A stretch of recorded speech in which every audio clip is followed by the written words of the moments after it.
This is a Ben Frank Connection presentation.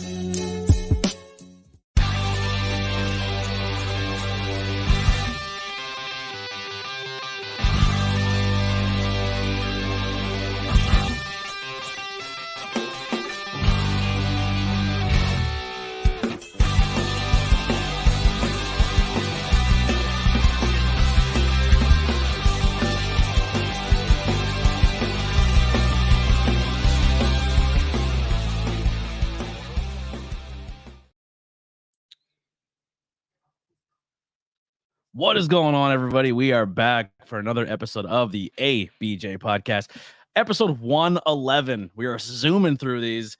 Thank you, everyone, for the continued support. Make sure you check the links below for not just things for ABJ, whether it be merch or ways to subscribe to the membership side of the podcast to help out a little bit on the end, but for my guest links and everything that they have going on. It's all below in the links. Also, if you need logos done, I have all my people below, intro music, outro music. That's all linked below as well. Check out the Opinion City podcast as well as our collaboration project of the Ben Frank Connection. Once again, two of us are in Pennsylvania. One of them is in Jersey. We don't judge them, but the thing that brings us together is the Ben Franklin Bridge, and that's where we got the idea from. So they do a lot of great content. So go check them out. We're two podcasting teams who are coming together to work for a common goal of uplifting the independent wrestling community. And what a better way to do that is getting these two teams and getting together. Imagine that, two content creators working together for a better cause to help other people. That's what this should be all about. If you want to join the Ben Frank Connection, hit us up. The biggest thing is just that you got to have that love for the independent game. When you show up at shows, you got to make it about them and not about you. And I think that's a huge disconnect that's happening right now in the content world is everyone's going there and making it about them. But the overall goal is to uplift the scene. Very punk rock of us, huh? But all right, that's enough of that. Make sure, like I said, the links below for all support. If this is your first time here and you're listening to the audio side, make sure you hit a 5-star review for us on Spotify, Apple Music, wherever you're listening to. Helps out more than you know. As well as if you're on the YouTube side, hit that subscribe button. We're grinding away here. As of the day of this recording, it is pull the curtain back a little bit here. January 22nd. We are we're just on the cusp of 500 watch hours for the channel. So by the time this airs, hopefully we hit that monetization goal, which would be cool. And we're around like 890 subscribers. So we're getting so close to 1K. But like I said, hopefully by the time you guys hear this is like a timestamp. Like, look how much he's grown since that day. Exciting. But let's get into our interview. I'm very pumped for this one. I threw out my wish list for 2024, and there's people who I was like, listen, I'm going to put some big names. I'm going to put some names I don't think I can get, some names I think I can get, and then see what happens. And then a name that was on the list, but I didn't want to fill it with everyone who I don't think I'm going to get, hits me up and like, let's do it. And here we are. You're already seen it in the thumbnail. It's going to get real spooky, ladies and gentlemen. Here's my guest for today, Frightmare. Yo. What is going on? Yeah, you have no idea how I didn't even know you were following me, to be completely honest. I was like, this is awesome. Yeah, of course, man. Yeah, I fell in love with all you guys at Camp Leapfrog. That's a trend that happened for me. That was like the birth of my independent wrestling career journey of content and just helping out behind the scenes during the pandemic and being at that place and meeting so many good people and essentially a family. I was kind of introduced to a family of people who all came from a previous place that was kind of displaced and looking for a new home, and kind of found it within Camp Leapfrog. And meeting all of you was a beautiful experience. And I know the pandemic was really shitty and a tough time for everybody, but there was a lot of positive, I think, that happened too. It's like always that double-edged sword. And for me, the pandemic was a cool way to get a good introduction into this business and put myself around really, really talented people. And I think it made me better along the way because iron sharpens iron, you know? 100%, man. I'm sorry, go ahead. No, it was something good came out of that. Camp Leapfrog was definitely one of them, man. Yeah, I totally agree. So as we just jump into this, when's your earliest memory or fondest that you can think back of when you fell in love with the industry of professional wrestling? So I always enjoyed it as a kid, like I guess all of us have, and started from the toys and having the old wrestling action figures in the ring and kind of putting together matches on your own and stuff like that. But what was your first ring? It was a WCW ring. Okay, so I think I had a friend who had that, and if I'm not mistaken, the old WCW rings weren't the right scale, if I'm not mistaken. They was kind of, they were like, at first they were really shitty. I was the ring you didn't want. Yeah, the ropes are too always falling apart and but you made things work, especially as a kid with the imagination and all that kind of good stuff. But and then what really got me into it and wanted to kind of pursue my dream was definitely Dragon Kid and Amazing Red was a huge influence of why I wanted to become a professional wrestler myself. And that got me, like, once I figured I can actually kind of do this crazy thing and then, watching them growing up was just awesome. And I was like, they're small, I'm small, they can move around. It was the style of wrestling that I fell in love with. And I just took off from there, bud. Yeah. Now, have you ever a chance to work with Amazing Red or anything in that nature? Yes. Yeah. It was King of Trios 2000, I want to say 10. We got to do a four-way match where actually it was me versus O'Barian versus 1-2-3 Kid versus Amazing Red. That's insane. Which is fucking crazy. Even think about it too, how excited I was because O'Barian's been a boy of mine, always a good friend, and then to have those two other legends on the other side. But I was more excited working with Brad because I was like, inspired. That's what I always wanted to do. So I was so happy that it came in fruition like that. And it was just awesome. It was such a cool experience. Fun match too. I think it's up on YouTube somewhere. It's a good one. So I've been kind of going back since Camp Blue Frog. And I just started back up because funds are getting better for me. But I just resubscribed to IWTV, and I've been going back and trying to rewatch from the beginning or as early as you can on IWTV, the old Chikara stuff. So I'm slowly catching up as I go, and it's fun to see.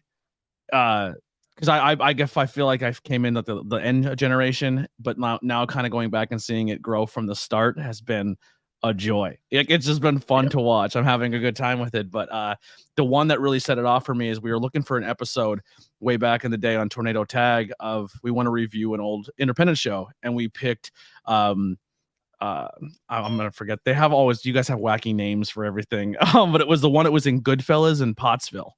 It was a tiny bar that's like 20 minutes from my house, and you look at the card and it was just unbelievable. Like everyone who's on TV now is essentially on this card. It's like, man, that's why you support independent wrestling, because you never know where it's gonna go, and it's crazy. But at what stage did you come into the fold with Chikara, and how did you find that school, and how did it land for you? So basically it was 2005 I started training at the school that was based in Philadelphia, and that was at the ECW arena. And what a cool place to start my career is in that iconic building itself. And yeah, I was 15 years old at the time when I started, and I was the trainers I had were just unbelievable. Starting from Quackenbush, Chris Hero, Claudio, Sarah Del Rey, Eddie Kingston, and Hollowicked. Like I got so blessed to be able to go into wrestling with those people. And don't even forget about the people that I was training with, which was Orange Cassidy, Lindsay Dorado. Like I couldn't have came in at a better time to that school. And yeah, I just kind of hit the road, and as quickly as possible I tried to pick it up, but I could not wrestle in Pennsylvania until I was 18. So I had and it was a good thing. It was a blessing in disguise because I was picking it up pretty quickly, but getting those first 3 years of experience before I actually debuted and came out and did my own thing was awesome. I couldn't have, like, I was eager to get out there, don't get me wrong, because I just wanted to do it and I wanted to perform and do all that good stuff. But those 3 years, 2.5 to 3 years, was perfect learning curve where I got to really learn everything. Oh, I'm so sorry. I don't know what happened there. I think my touchpad just turned on my computer. My bad. I'm sorry. What you were saying there? No, it was just a great time, and I'm glad that I had those 2.5 to 3 years to really study wrestling and train to get it right. So I'm not going out there botching shit almost immediately when I'm debuting and stuff. I was able to. Obviously, those things are going to happen regardless, any point in your career. But like, I was happy to get all those years of experience before I hopped out there and did my own thing. It's so crazy to now in retrospect in 2024 we're talking about the people who trained you and the people who were around you at that time, and to see where they are now in AEW and all over the world. And it's just like to think back in 2005, like you're meeting them at that not infancy stages, but like close to like their hungriest phase, where they're like, no, this is like 2005. You're thinking maybe another 5 or 6 years after that is when that started breaking for a lot of them, or things started picking up. But it just shows you there too, the people listening and the people training, or if any industry you're in, whether it be music, art, you started when you were 14 in 2005 with these names, and it's now 2024, and now they're at the peak of what they're probably going to be. Or what they can be right now with AEW going to Wembley and all these cool places. It takes time in your craft, and it's going to be mentally draining and physically draining. But if you stick with the course and just keep working hard, man, things can happen. Anything can happen, man. And that's the beauty about this. And yeah, you said it perfectly yourself. You look back from 2005 and to now, and it's pretty crazy, man. It's pretty crazy, but all of them deserve the world and more, man. Because that's why I love like everyone's like, oh, you're very biased of AEW over WB. I said I love all professional wrestling, but AEW is essentially like it's Chikara. It's the Northeast wrestling scene that's come to life on our television screen, and all of those creative minds. And even though I've never really met a lot of them, or if I did, it was in passing, but I met the people that they've inspired and the people that they've trained and helped get to that next step. And that's who I became friends with.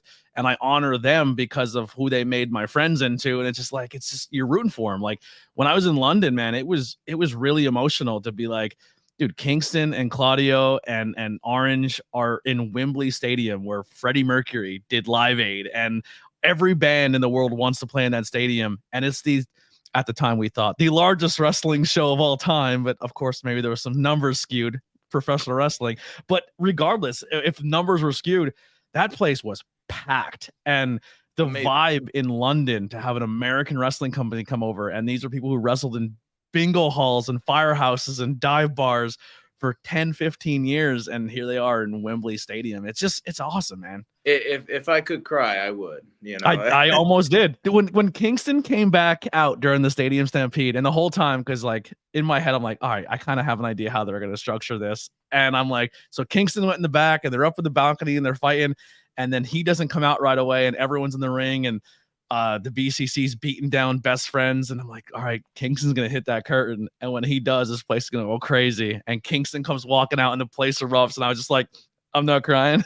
Like I was like, the energy and that was awesome, man. And that was so unreal to watch, and just the fact that, and like you said too with wrestling, like you love wrestling for wrestling, at all aspects, but. And, I'd be biased too with AEW. I mean, because I have some of the closest friends that I've ever had, and I'm just rooting for all of them. And I have buddies that are in WWE as well, and I just root for the best of the best. And it's so well deserved. And watching Wembley was definitely one of those moments.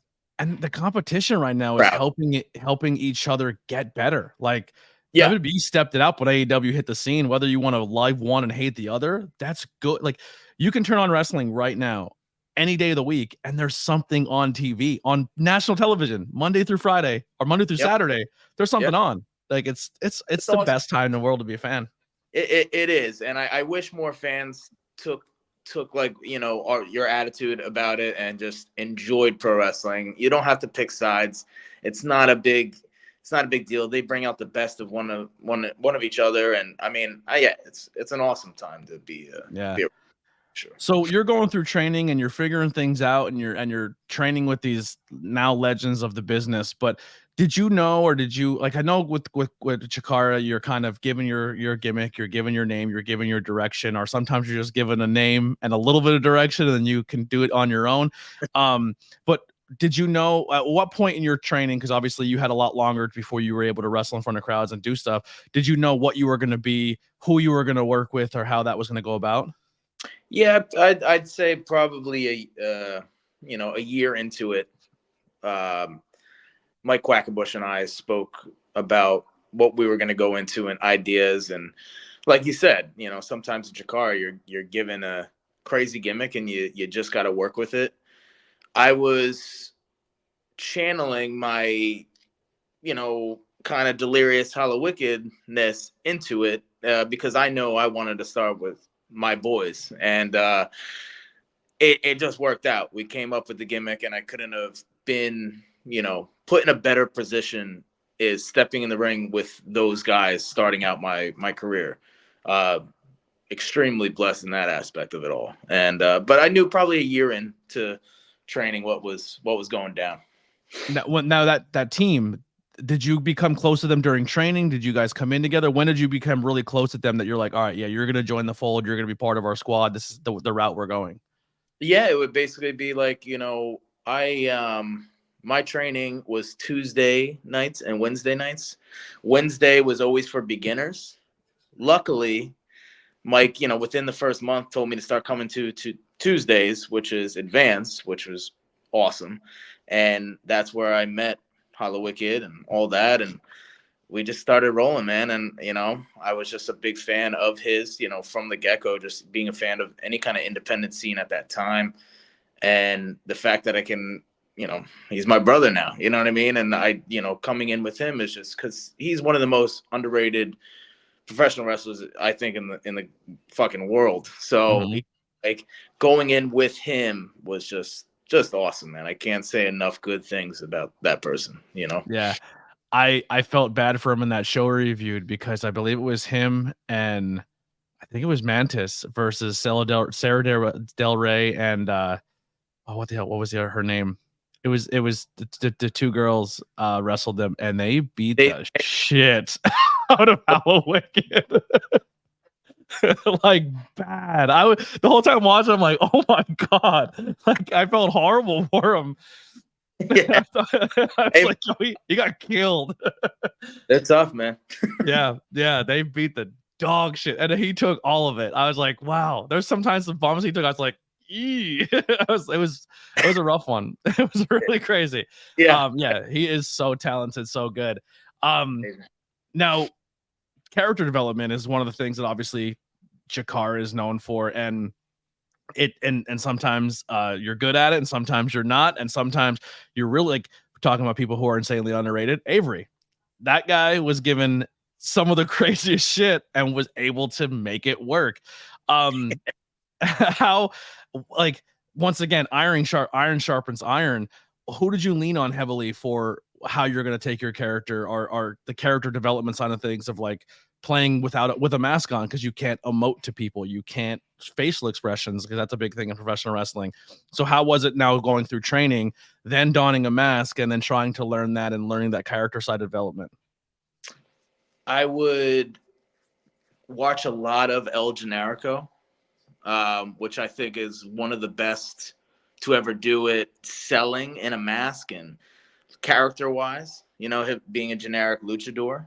Mm-hmm. But if you watch the way he sells in that mask, you can almost see his facial expressions. But you know what I mean? Mm-hmm. With the way he does it. So I watched a lot of his tape to kind of get that reaction out, because selling in a mask is a very difficult thing.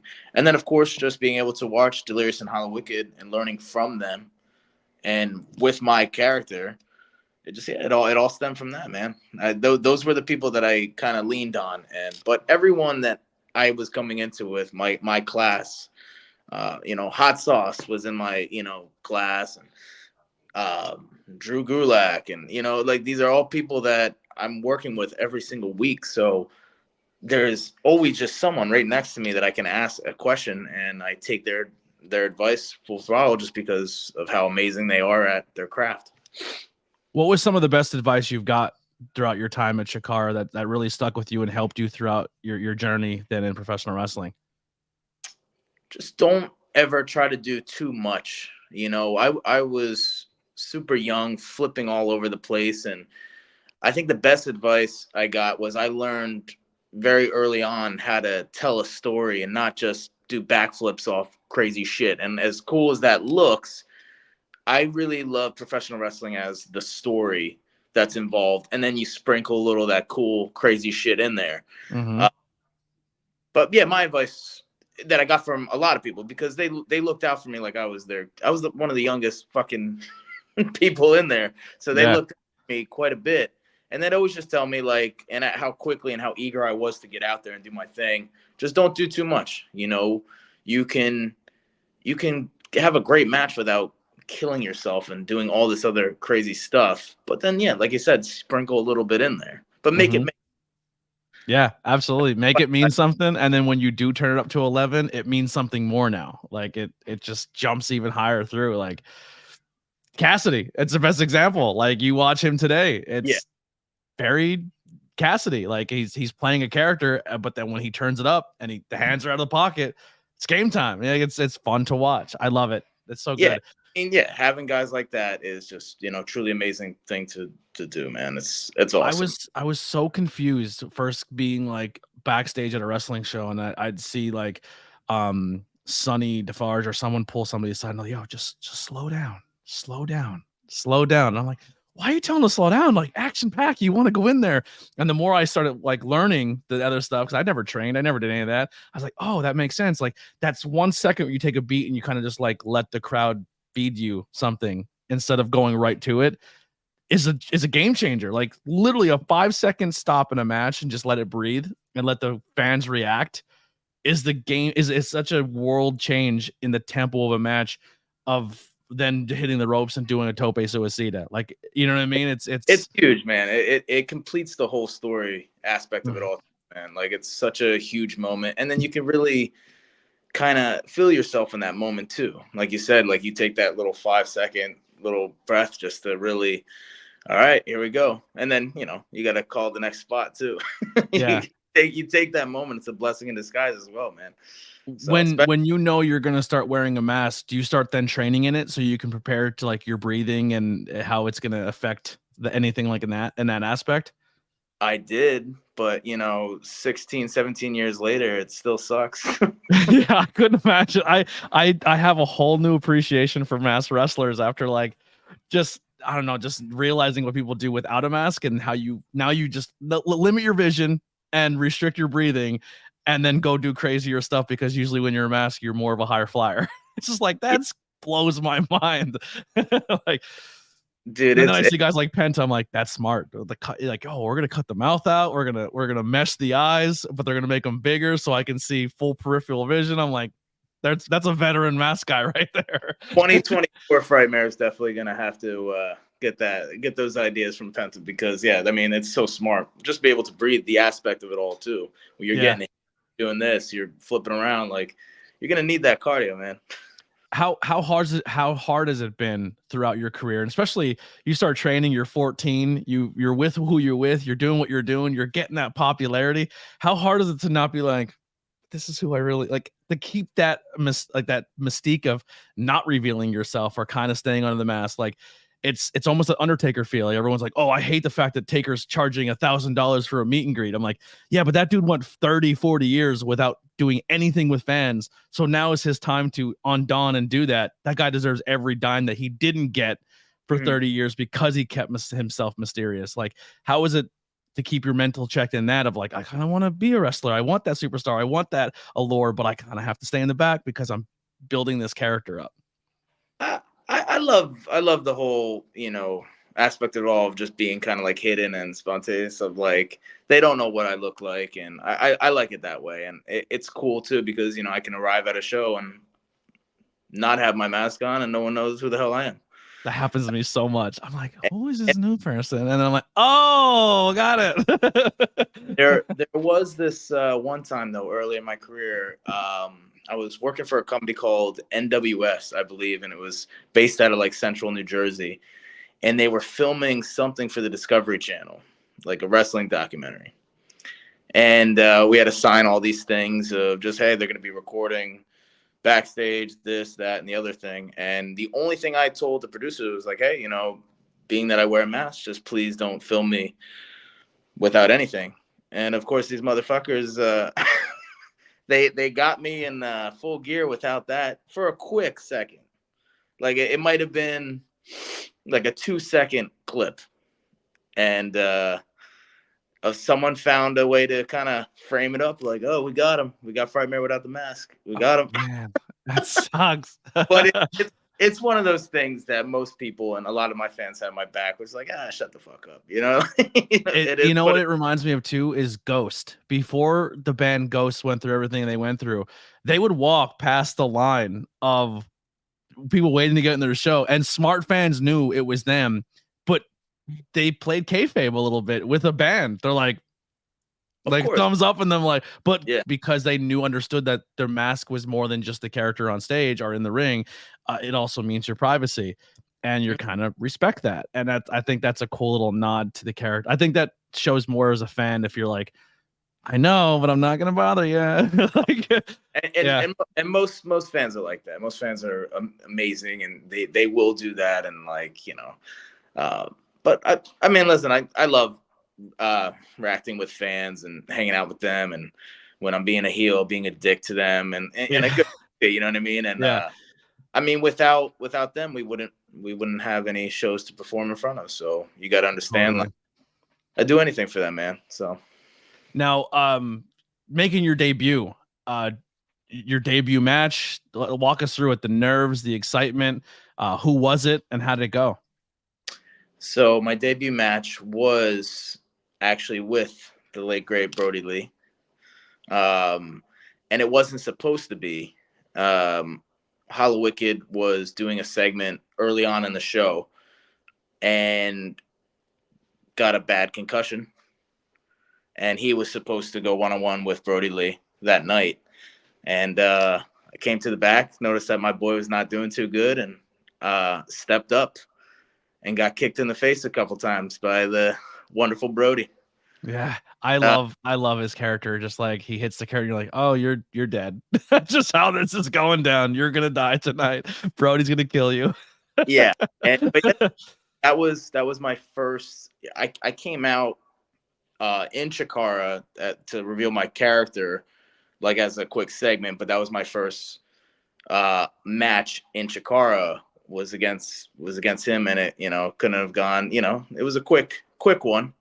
Got something quick in, and then got kicked in the face, and it was awesome. And then it started a whole feud all year with him, which was amazing. That how great of a person he is, and I miss him so much because he was just incredible.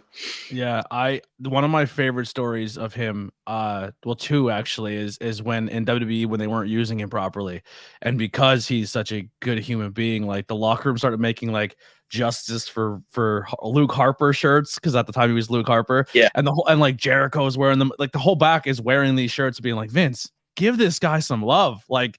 And then he got his IC title run, which I got to see in a dark match in Wilkes-Barre, which fucking made my day because I loved him so much. And then when late after he passed away, they were doing Renee was doing a podcast with oh my god, what's his name? Like he has his own content too, but they were doing a podcast together, and they're like, she's like, how did you get into this? He's like, I wanted to be a podcaster, I wanted to be a journalist. And he goes, my best friend at the time was Brody. Like we had a group chat of me, Brody, Big E, and all these people. And he goes, I told him I wanted to start doing this and stuff like that. And Brody did the research, found out what podcast was good, all the whole nine, and then just sent this dude a package at his front door. And like that was his starter kit to start chasing his dream. Like Brody just did that for a guy just because he cared about him. I mean, that guy, I can never say enough good things about him, man. And he helped me out so much when I was beginning, because a lot of my feud was against him, and it was big man, little man. And he was just incredible, man. He was incredible. But, yeah, and he was a Washington fan, so which is always a bonus for me. But so I was saying the first actual match I had was probably a couple weeks before that. So that was my first ever Chikara appearance. Mm-hmm. But it was another company out of Central Jersey. I think it was the same one with the Discovery Channel one, the NWS thing, and it was me versus Joey Janela versus Ophidian versus Lindsay. And it was a scramble match. And Ophidian is the one that got the booking. And, it was like, oh, this kid worked before? And he's like, yeah, he's worked multiple matches. Yeah. So we just basically lied to the guy. And then, we just came out and did a bunch of crazy shit. The match probably was, just a bunch of flippity-doo-dahs and all that kind of stuff. But that was the first initial going into it, and then 2 weeks later, I would be so interested. And what year was that? You said probably like what, 2005, 2006, November 21st, 2008. 2008. I would be really interested to see a 2008 Joey Janela in the match with those three names. Like that sounds insane. I worked with Joey so much those first 2 years, because that company, that NWS company, because Joey's from Jersey, right over there. Mm-hmm. So I was on every little fucking show with him, man. We've done so much stuff. I actually want to kind of I wish there was a way to get some of that footage back. We used to do ladder matches together, all this crazy shit. Yeah. Now, even when you weren't in Chicago, were you still Frightmare when you were working these other promotions? Yeah, always. I never changed. So you never had like another character you would do on the side where you weren't Frightmare? Interesting. Nope. That's interesting. Because even Lindsay said there's some matches where I was a different person. And I was like, really? I was like, yeah. He goes, I used to work without a mask. People just don't know. I was like, I'd love that. That's so much fun. Jose, yeah. Lindsay did that quite a bit. Yeah. And yeah, especially with Chikara too. We had some other idea, or people did some other gimmicks too that no one knows who they were, but they're the same people, and that was the beauty of it too. One of the early ones too. If you know, like Ricochet was part of the roster for a little. You know what I mean? Like he was in there killing it under a different name and a mask. He was under a mask before he was Puma, and he wasn't Prince Puma. It's so fun to go back and look at that, because there's a whole Wikipedia of Chikara and the masks and who was who and stuff like that. It's that's so fun that people are so into a product like that. And once again, what's that? Who makes those Wikipedias? I have no idea, but they have a lot of time on their hands. They have a lot of creepy shit on there too. Oh, really? They knew one of my exact addresses. They put your address on there too? It wasn't. I made sure to follow up with that and get that taken off, but they had a shoot. Why would they put your address? I don't know, man. That's fucked up. I was curious too, but I made sure that was taken down. But they had the shoot name up there, the whole nine. I was like, who the fuck makes these things? Yeah, way too much time on their hand. It sucks and it's creepy, but it's also it's the fact that you're so.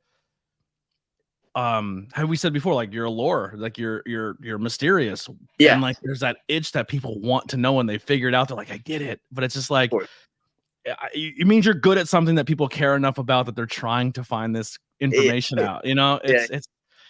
It's wild. But your address, that's a little much. Take it down pretty quickly after that, because I was just like, nah, it's a little too much, man. But it was cool, other than that, the Wikipedia is cool.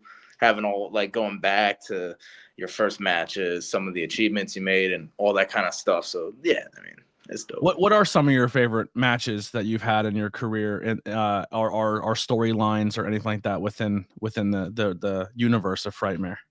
Oof. Let's see. I mean, there's a good chunk of them too, especially early Chikara days. I was so blessed to get in the ring with some of these people. One of my first King of Trios, I was in there with Johnny Saint. It's just crazy the opportunities that I got through that. But I always loved working with Kingston and Brody. Any match I had with Orange Cassidy, because me and him always been the best of boys. And I think he's one of the most talented people out there. It's disgusting how talented he is. But those matches for sure, just all and the beauty thing about Chikara too, all those multi-man matches that you're put in with all this crazy talent, like the Cyberneticos, and even though they were a motherfucker to put together, they always came out and I mean, they were great, man. I've been so blessed to work with the talent that I've had, and I don't know if I could pick like a one that stands out to me was me, Delirious, and Hollow Wicked versus Kingston and the Roughnecks, which is Brody and Grizzly Redwood. That was the first year into my career, and it was just a great trios match. It was the ending of the feud and told a great story, and it was the one where I finally got the win up on Brody, so it was a special moment. Yeah. Now, when you're working, or you're looking at the card, or you're looking at who you're going to be working with, or storyline wise, do you have a preference? Do you enjoy working the bigger man because you're lucha style and they're more of a bigger base, or do you prefer working other high flyers or more technical wrestlers? A little bit of both. The beauty thing about Jakar is everyone was pretty damn good base because we would practice it so much. So you're looking at a guy that, like even for Lindsay, even though he's bulky, he's not tall, and me and him could do so much cool shit together. And he was a wonderful base. Claudio was the best base ever. Yeah, he's the strongest human being of all time. Anything looked better just because of who he is. And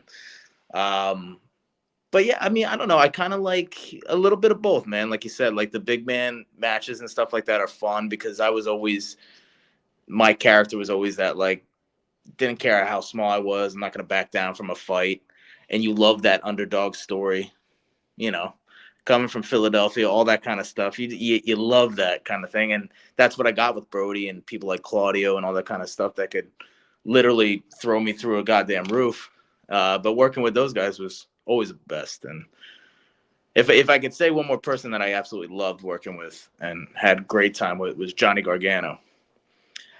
He was one of my all-time favorites. I mean, him still kind of talk about like, we got to run this back somehow, some way. You know what I mean? Like, yeah, because he always a compliment that he gave me was, he's like, I'm like Eddie Guerrero, you're the Rey Mysterio. Like those are the matches we kind of put on, and it was always cool because and boy, can that fucking guy work. He's so good. I was really fortunate to hang out with him. One of the companies I was working with brought him in for an Icons event, and I was in they brought us in, and they had Johnny and Candice, and then they had another group of people, and it was me, Tasha Steele, Facade, and Danny Moe. And then after it was all over, we're all kind of in the main room where the bar area is, and I just like sitting at a table, and it's all of us hanging out, and then it's Johnny and Candice and Wardlow, and I was like, what am I doing here? And like at that time, life. And then Johnny was just like, they were talking, and Johnny kind of like said, like, yeah, I'm pretty much signed. I'm just waiting for the call to go back. And I was like, he's going back. But I didn't want to say anything or act like a mark or anything. But and then I was like, well, he's going back, I hope. And it was still like the Vince era. And I was like, I'm kind of bummed, but I'm kind of excited because I want him to go to AEW, a little part of me. Yeah. and then when everything kind of like now, Triple H is in charge, and him and Tommaso are like, they should be your tag team champions, and then just break them up and run that whole like Kevin Owens, Sami Zayn, Tommaso Ciampa, and Johnny Gargano could be friends, enemies, friends, enemies, friends, enemies, and you could repeat that forever for the next 10 years, and I'll watch every second of it. Yeah. Not gonna get boring at all. Those guys never. You could do shot for shot, like we'll get into horror movies, but you could do a shot for shot remake of Psycho with those two, and I'll watch the movie every time. Yeah. He's awesome. He's the man. Going through your first mask, and how much has the mask changed since the start? Have you ever had any input of anything with the mask as it goes? And what's your favorite version of your mask? I always had a lot at you there. I'm sorry. Right. I always had input of what it was going to look like and kind of the style that I could be. And then I just kind of added stuff throughout the years. But we did it like the Mexico Day of the Dead kind of style.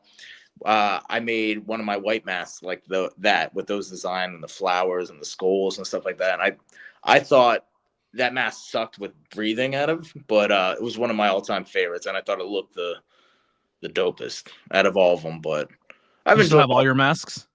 What's up? Do you still have all your masks? Not all of them. No. I've given some to some fans that wanted to buy them as a collectible and hang up. That's sick. Now, you said you make, so you add to, so you learn how to make design and make your own masks as well? Absolutely not. No, Was, I was gonna say that's a skill. I'm throwing the idea out, and then I had so many talented people around me making it, and I was like, oh yeah, that looks fucking awesome. One of those things. But no, I can't. So I can't do any of that. Yeah, when I bought the mask off Lindsay, I was like, he's like, well, it's my good mask, but it's not one of my premium masks. And I'm like, if this isn't premium, a premium's got to be bonkers, like, cause it's good. Like, he's very, very talented. He's a good, I guess the word's tailor, right? He's a good tailor. Like, he makes like, he's so talented. Also, now Ultimate Man is very, very good at making stuff as well. Yeah, and they're actually, it's funny you say that. Both of them are working on some stuff for me. Oh, really? Yeah. So I'm getting a little combination of both and then running with it. Lindsay goes live a lot on Instagram. So if anyone out there who's listening wants to watch someone make gear, Lindsay's a great watch on Instagram. You follow him on Instagram, and every time he goes live, just go watch and you'll see him sewing and making masks, and he talks to everybody. It's a cool process to watch. Yeah, he's very good at it, man. Very talented. Mm-hmm. I've seen a lot of his stuff, and I was, and obviously being friends with him for almost 20 years, like we were able to communicate and collab on some stuff too. Yeah, that black tiger mask he made for I almost called her Sasha, Mercedes Monet in Japan was sick. Oh yeah. And I think he said he made the robe too. But the mask you're wearing now is Philly, obviously Philly guy there. That's very Flyers, right? Is that what we're going for? You're a Flyers colors? Yeah, you can throw a little bit of that in there, and just the horror of Halloween and that kind of style into it. But that's how you get the orange, and obviously, yeah, you know what the green is for the birds. No, yeah. Well, well, speaking outside of wrestling, what are some other passions of yours? What are some things you're into? Obviously, you said some sports references there. Are you a big sports guy? Yeah, big Eagles fan, big Philadelphia Eagles fan. Love them. Been going to those games since I was a child. So it's always good to kick back and watch them. And obviously not this year was what a collapse. What a meltdown, huh? It hurt me down in my soul right there, man. But I as a Washington fan, I was born and raised to hate Cowboys and Eagles. As I get older and the more I travel to the city of Philadelphia, and just being from Pennsylvania, even though I'm not a Philly guy, it's hard not to love and respect that city. One of the coolest ways, and I'll give a shout out to him, Luca, and Jimmy Conway of South Philly's finest. Luca said it the best. He's a Ravens fan, but he's like, I don't hate the Eagles. He goes, if you don't like the Eagles, you're just not a fun person. He's like, that's the way about it. Like, you don't go to that city and just not have a good time. Like, they're good people. They're passionate. And that's what I've kind of like. My favorite thing about Philadelphia sports fans is, even though they're crazy, you're not going to get beat up unless you're the one being aggressive after they bust your balls. If they bust your balls and you just laugh with them, 9 times out of 10, you're fine. You got to be take the shit and then realize. And listen, there's scumbags out there. Absolutely, every fan base has scumbags. But yeah, it's one of the best sports cities and one of the best wrestling towns. Yeah, the world, man. But yeah, so the one thing I love about them is, like, Giants fans, sorry, New York, I'm shitting on you for a second, but you only like your teams when they're good. Like, when New York teams are good, you don't shut the fuck up. Eagle fans could be good or bad, and they could be like, this guy in the practice squad is coming up. He's from this college. His mom makes great meatballs. Like, they know everything about everyone on their team. It's like, I respect that about that city. They're good people. Hell yeah. Who's your all-time favorite bird? Brian Dawkins. Brian Dawkins? That's a good pick. It's a real good pick. It's hard. Dawkins is one of the reasons why I was just like, oh, he's the fucking man. When he German suplex a dude in a football field, I was like, this guy is crazy. Got to do a German suplex. It was I don't know. I think he was kind of toppled by me. I have never went out and I actually bought a Dawkins jersey when he went to Denver because I wanted one, but I didn't want an Eagles one. But I will own, sometime probably very soon, I will get a Kelly Green Eagles jersey, and I will get one of probably my all-time favorite Eagle ever, and it's going to be Kelsey. I love me some. That guy is just a gem. I bawled my eyes out watching his latest podcast where he's like talking about, like, oh, if that was your last game, I feel bad for you. He's like, feel bad for me? I was part of the greatest city of all time with the greatest people. I goes like the greatest career ever. He's like balling. I was like, I can't watch this. Yeah, he's the fucking man. He's so awesome, and that whole family is great. Yeah. You know, his documentary is hands down fucking a classic. If you haven't watched that yet on Amazon, Yeah, it's real. I got to see the Mummers outfit in person.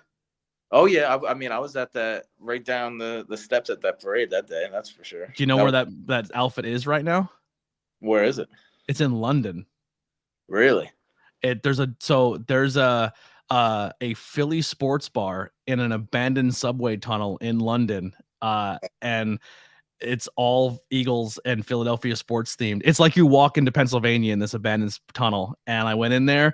I had one of the best cheesesteaks I'll ever have outside of the city of Philadelphia. It was the coolest experience ever. And they have Kelsey's jersey there. I mean, his Mummers outfit. Do you remember what that place was called in London? I'm gonna butcher the name. Passer Avenue, or what's the one street? I can never pronounce it. I mean, I'm sure we can Google Eagles fucking. Yeah, but it's a guy from Philly who moved to London and opened up a Philly sports bar. Like when the Flyers and stuff are anytime like they play a game in like the Phillies, when we left a couple months later, the Phillies came to London and did like a game and they all went to that bar. Like, yeah, it's like, I think they play the Mets this year over there, like at some point, like in May or June or something. Yeah, like and all the players went to that bar. Like it was the coolest experience. And I'm not, like I said, I'm not a Philly fan. I respect them, but I went there twice. I was like, it's the best food because it's like American food while you're in London. Yeah, I'll send you photos of it. They're on my Instagram, but it was a great time. Besides sports, what else are you into? Love horror movies. Big fan of horror movies. It's always, I mean, you can get that a lot out of my character and, stuff like that. But I think, it's nothing better than a good classic horror movie, especially some of the early ones, All-time favorite, if you had, or we'll say top 3. Can't live without, you'll watch over and over and over again. The Thing. Ooh, okay. Is up there. The first of the remake. The 80, Kurt Russell, yeah. Not the remake, no. That was terrible. Texas Chainsaw Massacre. Okay. And the video game's a lot of fun. Have you played the game yet? No. I've heard really fun. It's really good. Hollowicked and I are planning something where we're going to play that together on a live stream and hang out. If you need a third, let me know. Yeah. We'll do. And then I love the Friday the 13th series. It's one of my favorite altogether. Yes. Series. So like, you can add a little combination of, and there's some that are obviously just bad, but like a good bad kind of deal. Like, I think one of my first ever horror movies was Jason Lives. Like the first, like, remember seeing and like actually remembering as a kid. You know what I mean? What's the one where the girl had telekinesis powers? That one was rough. That was the one after that. The 7. That was it wasn't even Jason, right? It was a dude as Jason. Yeah, it was like I think it's The New Beginning. Yeah, that was the worst one. But even that one wasn't terrible, but it wasn't the best. Yeah. But yeah, definitely top 3 for sure for me. But yeah, I'm a big fan of a lot of them. I even love, like, I know it's not all horror. There's some comedy and romance in it, but Shaun of the Dead. Yeah, it goes down as top 5 for me. I love that movie more than anything. The horror there is a comedy horror category, 100%. I think like there's a place in horror for that. Like the B-rated, there's so like horror has its own subgenres that can go and go and go. Like it's a great genre to be a fan of. Growing up, I loved Nightmare on Elm Street, and then I really fell in love with Halloween, and then I got older and I started rewatching all the Halloweens again, and I was like, these movies suck. Like after part 2, it's like, these are terrible. And then I fell in love more with Friday the 13th over all of them. I was like, as a kid, I didn't like Jason. And then I got older, rewatched, and like Friday the 13th is clearly the best franchise. Like Halloween's dog shit. Yeah, there's some bad Halloweens for sure. For sure. You see, they're making another one, so they're gonna reboot Halloween again. and they're getting a TV show. Like Halloween's gonna get a TV show. And The supposedly the TV show is going to be based off of Season of the Witch, where it's going to be the mask company. Well, that could be cool. Yeah, because that was a cool kind of stand on its own kind of movie. That was great movie.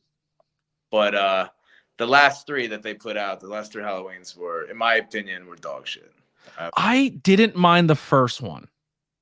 The blend of all of them together, I can't even remember what happens in the first one. Part 2 was bad. The whole like the build up to him and Jamie, and I was like, oh, I'm gonna love this. And then he like goes hand to hand with an entire fire department, and then the whole neighborhood he's combat fighting with. I'm like, this is not Michael. I hate and then part 3, he just gets his ass whooped by everybody. Yeah, like everyone's beating his ass. I'm like, you fought a whole fire department and now you're losing every fight. What the hell's happening? And the acting was just terrible too. I'm not even like a big like, you do your thing in a movie, but it was just I remembered that. Yeah, that was just terrible. So is there any modern horror right now that you're like that you recently watched that you became a fan of, or you're like that was a good one in recent times? I was a big fan of Hereditary. Enjoyed that. There's a new one, kind of like When Evil Lurks.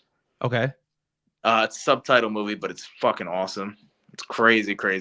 So definitely check that. I don't know if you have Shudder. Do you know what Shudder is? Yes, very, very aware. I don't have it right now, but I'm aware of what Shudder is. It's a great. If you're a horror fan, that is a must-have service. Yeah, that is. I'll give you my password after this. You got to watch.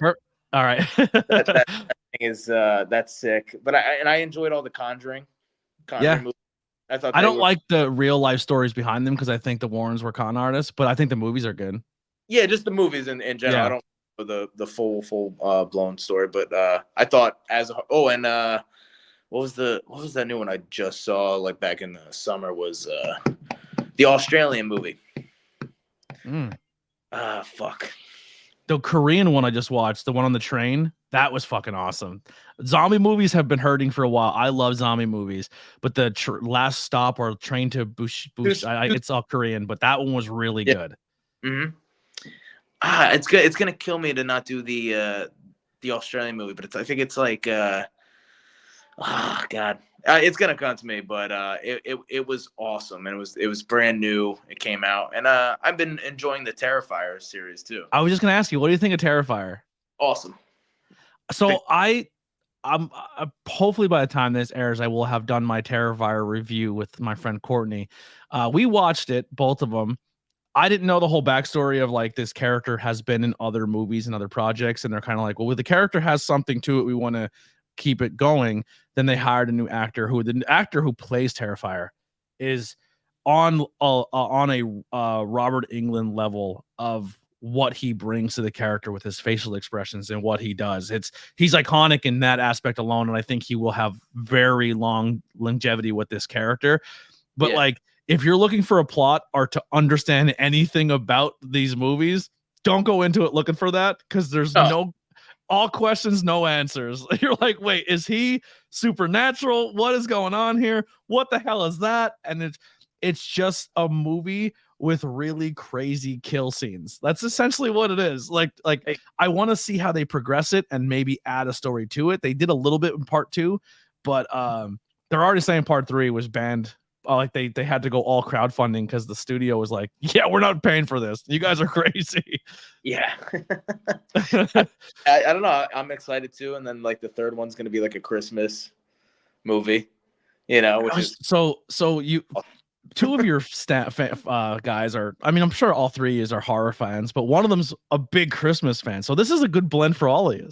I know. Yeah. I mean, the fact we got to get together with Mantis and watch that one for sure. Please record it. It would be weird to be sitting in your living room with masks on watching a movie for video purposes, but for how much Mantis loves Christmas and you two love horror, that has to be something you guys have to watch together. We have to do that, and like I told you a little bit before, was Hollow Wicked and I want to start doing that together, having like a little, almost like a mini podcast kind of like Twitch thing where it's just watching horror movies. If you need help when it comes to like producing it or getting it done, Like I said, we're part of a network, the Ben Frank. If you guys want to join us, we'll hook you up. We'll show you how to use StreamYard, and you guys can use this platform and do your stuff. That would be awesome, man. That would be awesome too, because and we just want to kind of see, how it goes. And I know it would just be fun, and the fact that I can get to talk to my boy all the time about something we both enjoy, that's not wrestling related. I mean, it's a win-win. I think it'd be a fantastic piece of content. I would watch that all the time. Thank you, I think that's a lot. It would be a lot of fun for you guys to like newer horror movies. Like this one's coming out. This is what we're excited for, and then go back and watch an older one. And you'll never run out of content. There's movies to watch all the time. So I'll give you my top 3 real quick. Number 1 for me, Dawn of the Dead original is my all time. I love that movie so much. Scream. The first time you ever watch Scream, you'll never get that feeling back. It's like a drug. You get that first hit and you're chasing that feeling forever. The first Scream changed the game. I love that movie so much. And then the original Halloween. They're my 3. Oh yeah.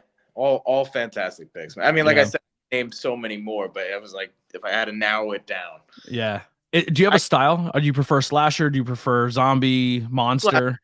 Slasher. Yeah. I love monster movies. Unless the monster sucks at the end, then it disappoints me so bad. I'm a big Aliens fan too. Like, like if you can put a little bit of that, like alien shit in there, like all for it. How do you feel about Cloverfield? It was okay. I love that because it was another one. You're like, well, what is this about? Like, I want more. Like that was like kind of like like Signs too, where it was like it took a while till you finally can see what the hell's going on and all that. But yeah, Cloverfield was a fun watch like that, where you just like, the hell is this thing? I'm so pumped. I hope you guys make this content. Please do. And like I said, if you need help or you need some stuff like the StreamYard thing, let us know. But besides that, anything in closing, anything we didn't talk about that you want to get out there, anything you want to plug? Just that like it's been unfortunately, Hollow Wicked was dealing with an injury, and I had some nagging injuries coming up, but we plan on getting the boys back together in 2024 and really going on a fun run, just because we miss it, and why not get back and do our thing together. So just look out for that. And like you said, I'll be asking you for some help when we start our other little mini projects, but I plan on having some fun stuff for 2024 and getting back out there. So I think I pretty much know the answer to this, but if we were to see you in 2024 get band back together, I'm gonna assume it's gonna be LVAC shows. Well, I mean, you'll find us there for sure. Yeah, so make sure you please on IWTV, all social media, go check out LVAC wrestling shows. They put on.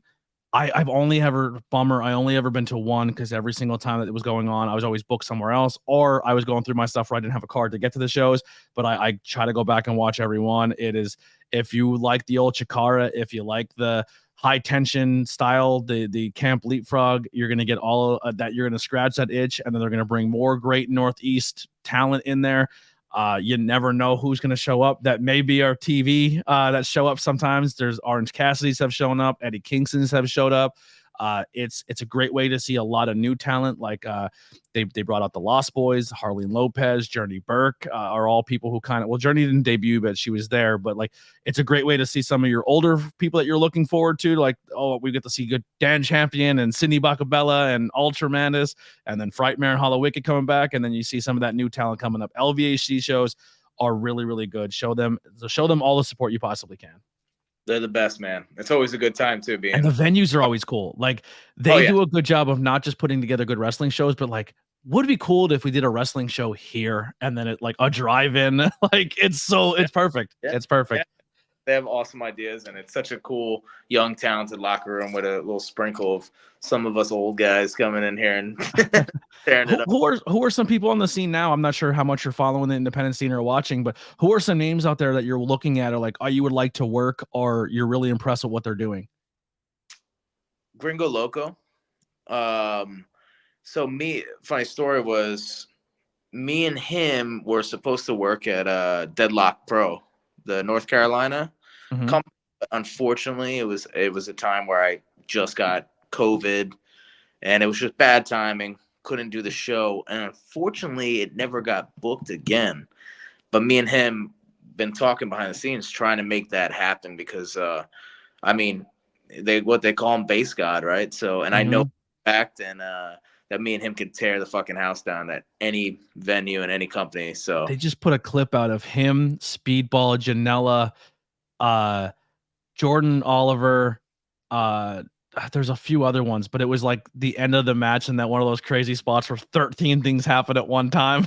Like it was a cool clip. Well, I think I saw exactly what you're talking about. Yeah. So it was so well done. Like it's all about timing too, especially, and most of those things can get so fucked up and clunky.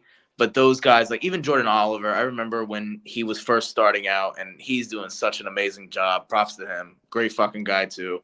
I'm always been speaking this into existence, but I know for a while there was some rumors on the dirt sheet that AEW was trying to get the name East West Express. Yeah, because they have Nick Wayne, and I was like, if they bring in Jordan, and we find a way to tell a story where Christian screws over Nick, and Nick brings in Jordan, and we get Jordan Oliver and Nick Wayne versus Edge and a Christian somehow in a tag team match.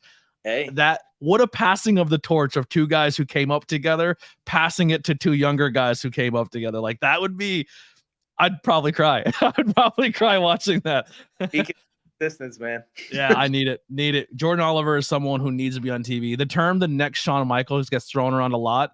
Nick Wayne and Jordan Oliver are your new Shawn. There's no Marty Jannetty in that team. They're both Shawns. They're both really good, and there's nothing wrong with Marty. But what I'm saying is like they're both good. They're both elite guys. Those two are insane, and I mean it just shows like their work ethic and all that kind of stuff. Like they've earned every spot, and kudos to them, man. They're like you, doing it since they're 14, 13 years old. Yeah, man. Yeah. It takes a lot out of you, brother. Yeah. Now you were saying before Speedball, I cut you off. That guy tearing it up everywhere. Another incredible person. Would love to get together with him, especially see who could do the better knee collapsy, and go from there. But please make that happen. I'm clipping this. Frightmare versus Speedball Mike Bailey. Let's get that in. Got it too, man. We would love to make it happen, and he's been doing shows at Tony Deppin's Brewery in Pottsville. That are a lot of fun. Maybe sneak out there for a show. Sneak in there too. Yeah, Tony's another great one, man. That he needs to be on TV as well. So good. Great person, very talented. So, where can people find you and support you? Frightmare Lucha on Instagram, and you find me on the Twitter with Frightmare and stuff like that. Watch me yell at other Eagles fans and talk horror movies and have some good times and be able to talk to fans. Always enjoy talking to fans any chance I can get, and or even anyone that's coming into the game young and needs any kind of words of wisdom that I can give them to help them out. If I would love that. And I love professional wrestling, man. So anytime I get the chance to talk about it, and even speaking to you and having a blast with you today is a true blessing, and I'm very thankful for that. So I appreciate it. I'm thankful for you to coming on here and doing this. I was a blast. I hope to do it again soon. I'd love to have you on, talk some more horror movies or just in general.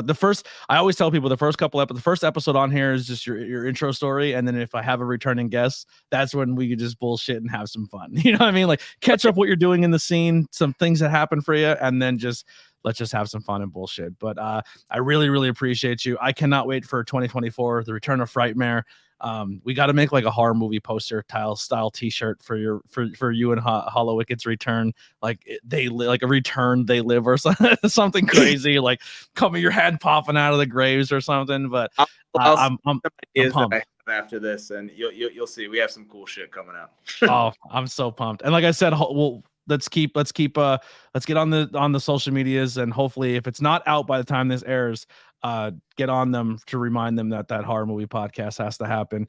That'll do it for the ABJ podcast. Links below for everything. Also support if you want music, logos, the whole nine. Go hit up the people in my logo and my links as well.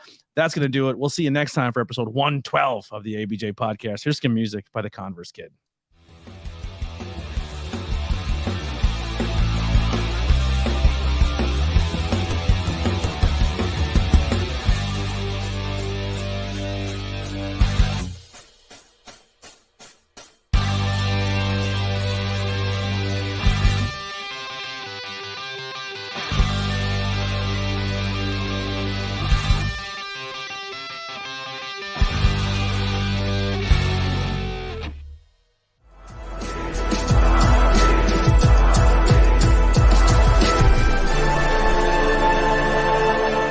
thanks for watching this presentation.